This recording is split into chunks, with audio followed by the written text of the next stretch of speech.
Welcome back. You're watching Business Morning on Channels Television. You can join the conversation online. You know where to find us. But let me quickly remind you, on Twitter, we're at This Morning. You can also tweet at Channels TV. That's the bigger platform. We'll get your comments, even though you can reach us on that one as well. You can also tweet at me. I'm at CTV Harriet at Bibos. I'll also be glad to mind your business. But if you can't send us messages on Twitter, you can send us emails. So the email for the show is businessmorning@channelstv.com, or you can send us an email to info@channelstv.com as well. So let's take a look at some of the stocks that we track for you, starting our focus on the energy market now. And there are about 7 of them that we'll talk about here on the program. And largely, most of them were unchanged yesterday. Corn oil, Mobil, and MRS didn't have much of any change, but we saw investors continue to trade in these particular equities. Corn oil finished at 35 naira with a volume of 8,194 units recorded by investors or traded by investors. Forte oil was off 9 basis points to finish at 45 naira. Mobil unchanged at 39 naira 3 kobo. MRS also unchanged at 39 naira. I beg your pardon, 39 naira 3 kobo. Mobil is at 297 naira 25 kobo, not 39 naira 3 kobo there. Owando was off 5 naira 8 kobo. Was off, I beg your pardon, 2.31% to finish at 5 naira 8 kobo. Seplat was the only gainer for yesterday as well, but it had about 37,058 units exchanged by investors, closing at 396 naira 10 kobo. At the end of the day, the index came in positive 2.69%, with year-to-date at minus 7.6%. Dividend yield is at 2.2%. But let's take a look at some energy news now. Nigeria's crude oil exports are expected to rise to 1.66 million barrels per day in May, according to a loading program compiled by Reuters on Tuesday. This puts Nigeria just above Angola's planned exports of 1.61 million barrels per day for the same period. Now, the increase to 54 from 52 cargoes for April is as a result of rising exports of Bonga and Antan, both of which were hit earlier in the year by scheduled maintenance. April's export plans for Akwa Ibom were uncertain, with some traders showing a program with 9 cargoes and others with 8. ExxonMobil has reissued the Akwa Ibom program several times as it deals with loading delays of as much as 2 weeks. Traders said the problem stemmed from pumping issues and metering issues as well on the export pipeline. Also in the news, Shell Nigeria Exploration and Production Company has confirmed that its 225,000 barrels per day Bonga Deepwater will resume operations in April after it was shut down for turnaround maintenance on March 4.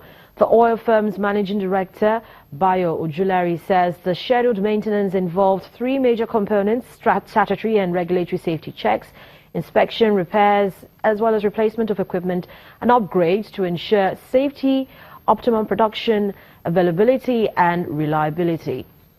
Another issue in the news is the payment of crude oil swap obligations by some companies. According to the NNPC on Tuesday, ITO Group, one of the companies said to be owing the corporation, fully paid its outstanding debts amounting to $202.344 million, including its share of crude oil swap obligations. Let's bring in Dolapo Oni, Head of Energy Research at EcoBank, into the conversation. Dolapo, good morning to you, and thank you so much for joining me on the program. Good morning, Harriet.